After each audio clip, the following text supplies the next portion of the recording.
Söyleyin o benim gökyüzüm güneşim. Belki bu dünyaya aşk için gelmişim. O benim ecelim, ona yar demişim. Ben ona divaneyim.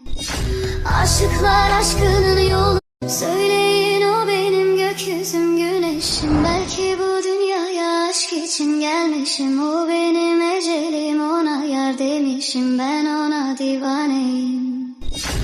Aşıklar aşkının yolu.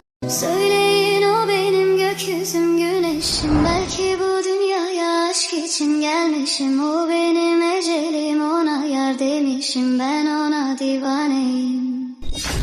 Aşıklar aşkının yolu.